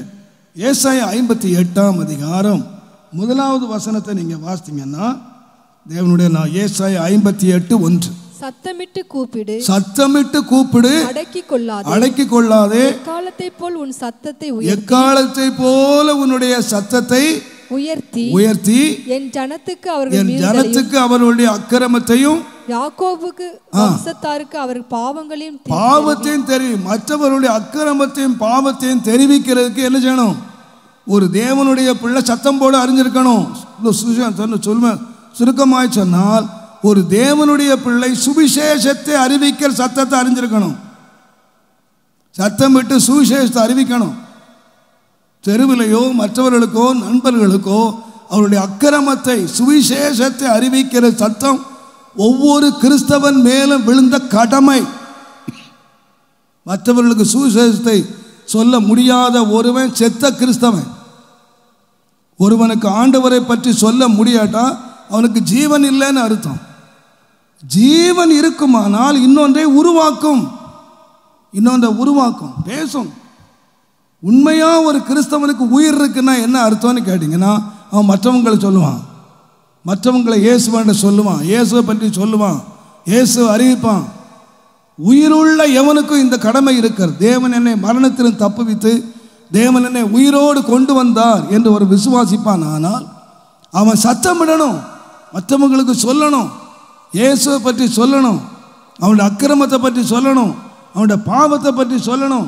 வேதம் சொல்லுகிறது, ஆண்டவரே உற்சாகமான ஆவி என்னை தாங்கும்படி செய்யும், அப்பொழுது பாதகருக்கும் உம்முடைய வழியை நான் அறிவிப்பேன், பாவிகள் உம்மிடத்திலே மனம் திரும்புவார்கள். இப்போ பாவி மனம் திரும்பணும்னா ஜபிச்சுக்கிட்டே இருக்கிறது மாத்திரம் இல்லை, பாவி மனம் திரும்பணும்னா சொல்லணும். அதுக்கு என்ன வேணும்னா உற்சாகமான ஆவி வேணும். ஒருவனிடத்தில் உற்சாகமான ஆவி இருக்கிறது என்பதற்கு அடையாளம் என்னன்னு கேட்டிங்கன்னா, மற்றவங்களுக்கு போய் சொல்கிறான், ஆண்டவரே எனக்கு உற்சாகமான ஆவி எனக்கு திரும்ப தாரும் சுவாமி, என்னை தாங்கும்படி செய்யும். அது உற்சாகமான ஆவி தாங்கினா நான் பாதகருக்கு வழி அறிவிப்பேன், பாவிகள் திரும்புவார்கள். அப்போ ஒவ்வொரு கிறிஸ்தவன் மேலும் விழுந்த கடமை என்னன்னு கேட்டிங்கன்னா, சுவிசேஷத்தை அறிவிக்கணும், நம்ம ஆண்டவர்கிட்ட மற்றவர்களை கொண்டு வரணும். இந்த சத்தத்தை நாம் செய்யாவிட்டால் நாம் சத்தத்தை அறிந்தவர்கள் அல்ல. இது நம்ம மேல் விழுந்த கடமை. பவுல் சொன்னார், எப்படியாயிலும் சிலரை நான் ரட்சிக்கணும், எப்படியாயிலும் சிலரை ரட்சிக்கணும். இன்னைக்கு சிலருக்கு அவங்க ரட்சிக்கப்படுறதே பெரிய பாடு.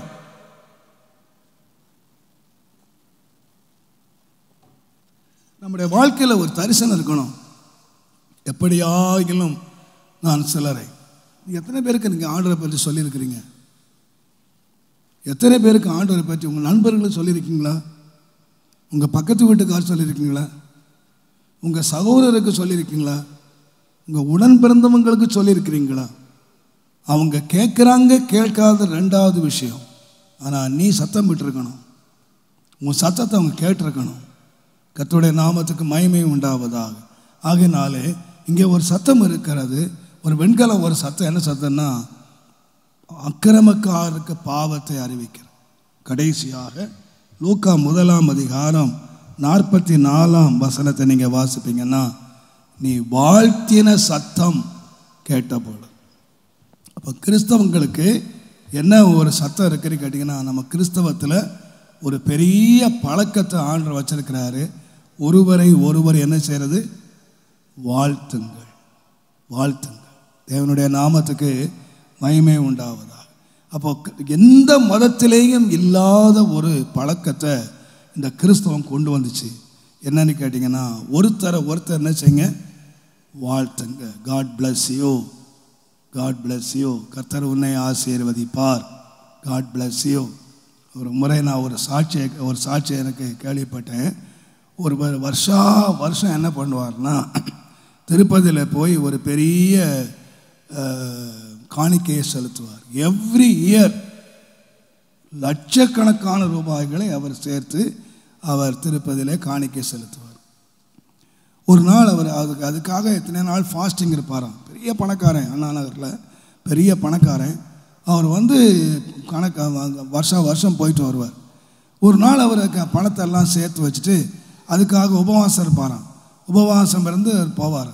அப்போ ஒரு நாள் உபவாசம் இருந்து அவர் அந்த ஆலயத்துக்குள்ளே, அந்த வீட்டுக்குள்ளே உட்கார்ந்து அந்த பூஜைகளை நிறைவேற்றி கொண்டிருக்கும் போது ஒரு உள்ளே வந்தாராம். ஒரு ஒயிட் வெள்ளை அங்கி போட்டு தாடி வச்சு ஒருத்தர் உள்ளே வந்தார். கதவை பூட்டி தான் இருக்குது, எப்படி வந்தார் இவருக்கு தெரில. ஆனால் இவர் தியானத்தில் உட்காந்துருக்காரு. அவர் உள்ளே வந்து சொன்னாராம், காட் பிளஸ் யூன்னு சொன்னார். வேற ஒரு வார்த்தைன்னு சொல்லலையா, காட் பிளஸ் யூன்னு சொன்னார். சொல்லிட்டு அவர் மறைஞ்சிட்டாராம். இப்போ இவர் யோசித்தாராம், காட் பிளஸ் யூன்னு சொல்கிற ஒரே ஒரு கூட்டம் யாரு? கிறிஸ்தவங்க. அவங்க தான் காட் பிளஸ் யூ. இவர் உடனே வெளியே வந்து கிறிஸ்தவ ஆலயத்தை தேடினார். கிறிஸ்தவ ஆலயத்தை பிளஸ் யூ, உன்னை ஆசீர்வதிக்கிறேன், உன்னை வாழ்த்துகிறேன்னு சொல்றது யாருன்னா இவங்க தான் சொல்லுவாங்க. அவர் ஆலயத்தை தேடி ஒருவருமே அவர் ரட்சிப்புகளை நடத்தலை. காட் பிளஸ் யூ என்கிற வார்த்தை அவர் ஆலயத்தை தேட வச்சு அவர் ஆலயத்தில் வந்து அவர் ரட்சிக்கப்பட்டு கர்த்தரை அறிந்து கர்த்தரை தேடின மனுஷனாக மாறினார். அவரை மாற்றின ஒரே ஒரு வார்த்தை என்ன தெரியுமா? காட் பிளஸ் யூ, கர்த்தரை உன்னையே ஆசீர்வதிப்பாரா. கர்த்தருடைய பிள்ளைகளாகிய நாம் ஒருத்தர் என்ன செய்யணும்னா, வாழ்த்துறதுக்கு முந்தி கொள்ளணும். அவன் எனக்கு பிரைஸ் லார்ட் சொல்லலை, நான் அவனுக்கு சொல்லலை அப்படின்னு சொன்னால் நாம் கிறிஸ்தவங்களாக இருக்க முடியாது. ஒருவரை ஒருவர் வாழ்த்துறதுக்கு என்ன செய்யுங்க? முந்தி கொள்ளுங்க. அது கூட வேத வசனம் சொல்லுகிறது.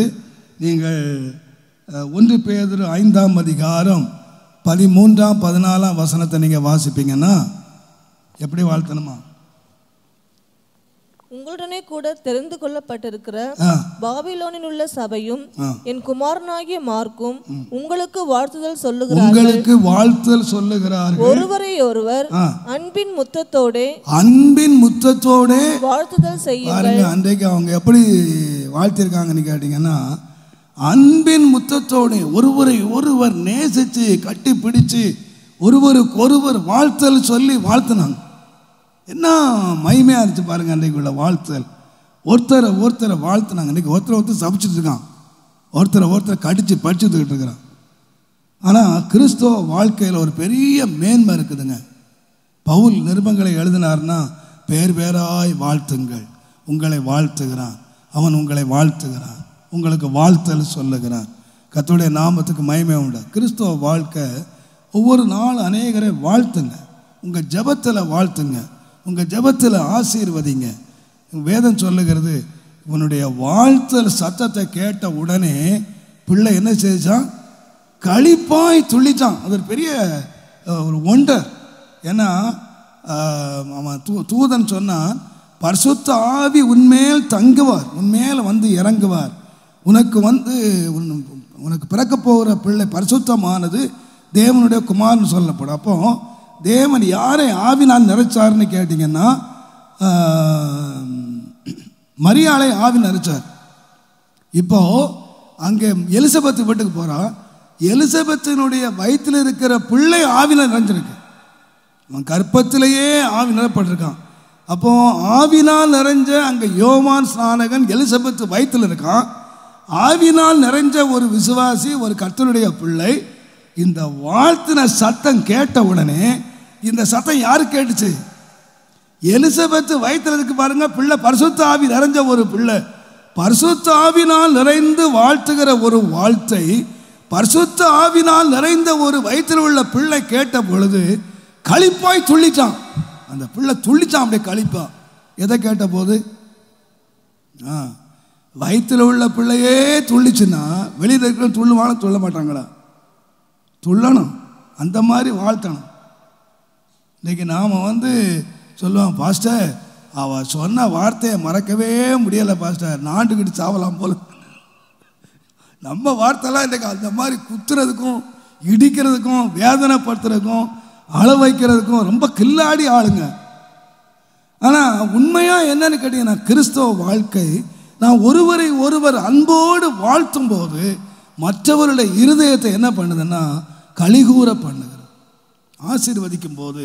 அப்போ இன்னொன்று என்ன சொன்னீங்கன்னா, நமக்கு என்ன சத்தம் வேணும்னு கேட்டிங்கன்னா, அடுத்தவங்களை கலிகூற பண்ணுகிற ஒரு சத்தம் நமக்கு. இது கிறிஸ்தவனுடைய சத்தம். கிறிஸ்தவனுடைய சத்தம் என்ன சத்தம்னு கேட்டிங்கன்னா, மற்றவனை குத்துறதில்லை, மற்றவன் இருதயத்தை உடைய பண்ணுறதில்லை, மற்றவனை வேதனைப்படுத்துறதில்லை, மற்றவனுடைய இருதயத்தை கலிகூற பண்ணுகிற ஒரு வாழ்த்தல் சத்தம் யார்கிட்ட இருக்குன்னா உங்கள்கிட்ட தான் இருக்குது, கர்த்தருடைய பிள்ளைகள்கிட்ட தான் இருக்குது. அந்த சத்தத்தை நாம் பேச அறிஞ்சிருக்கணும். அதனால்தான் ஆண்டவர் எல்லா பக்கத்துலேயும் வெண்கலத்தை வச்சார் சத்தம் படுறதுக்கு. நிறைய சொல்ல வந்தேன், இதுவே நேரம் ஆயிடுச்சு. எல்லோரும் ஜெபம் பண்ணும். நம்மளுடைய சத்தங்களை கொஞ்சம் யோசித்து பார்த்துக்குவோம். ஆனந்த சத்தம், துதி சத்தம், காலையிலே ஆண்டவரை நோக்கி கூப்பிடுகிற சத்தம், அழுகையின் சத்தம், நெருக்கத்திலே கூப்பிடுகிற சத்தம், தேவனுடைய நாமத்துக்கு மகிமை உண்டாவதாக சுவிசேஷத்தை அறிவிக்கிற சத்தம், எல்லா பயத்தோடு சொல்லுவேன், மற்றவருடைய இருதயத்தை மகிழ பண்ணுகிற ஒரு சத்தம். அதனால்தான் ஆண்டவர் வெண்கலத்தை நிறுத்த முடியாத அளவுக்கு ஆலயத்திலே பயன்படுத்தினார். ஒரு பெரிய அளவில் பயன்படுத்தினா கிறிஸ்தவத்துக்கு தேவையானது பெரிய சத்தம். ஆண்டவரே, என்னுடைய சத்தமும் அப்படி இருக்கத்தக்கதாக, அப்படி ஒரு சத்தமாக எங்களுடைய சத்தம் தேவனுக்கு முன்பாக இருக்கும்படி, ஆண்டவரே எங்களுடைய சத்தம் தேவனுக்கு எப்படி இருக்கணுமோ அப்படி சத்தமாக எங்களுடைய சத்தம் இருக்க எங்களுக்கு உதவி செய்யும் என்று சொல்லி கர்த்தரை பார்த்து நாம் கேட்போம். கர்த்தர் உதவி செய்வாராக. கர்த்தர் நம்மை ஆசீர்வதிப்பாராக. எங்கள் அன்பின் ஆண்டவரே, இந்த வெண்கலத்தை பற்றி நாங்கள் சிந்திக்கும்படியாக எங்களுக்கு உதவி செய்தீர். இந்த வெண்கலம் ஒரு சத்தமிடுகிற ஒன்று என்று அறிந்து கர்த்தருடைய பிள்ளைகளாகிய நாங்கள் எங்களுடைய சத்தம் எப்படி இருக்க வேண்டும் என்பதை நாங்கள் சிந்திப்பதற்கு எங்களுக்கு உதவி செய்தீர், அனுகூலம் தந்தீர். எங்கள் சத்தம் அப்படி சத்தமாக இருக்கட்டும் சுவாமி. வீணான சத்தமாக எங்கள் சத்தம் இல்லாதபடி, தேவையற்ற சத்தங்கள் எங்கள் வாழ்க்கையிலே வராதபடி, கேட்கப்பட வேண்டிய சத்தங்கள் மாத்திரம் எங்கள் வாழ்க்கையிலே கேட்கப்பட பக்தி விருத்தி உண்டாக அனுக்கிரகம் செய்யும், உதவி செய்யும், நடத்தும், ஆசீர்வதியும். இயேசுவின் நாமத்தில் பிதாவே.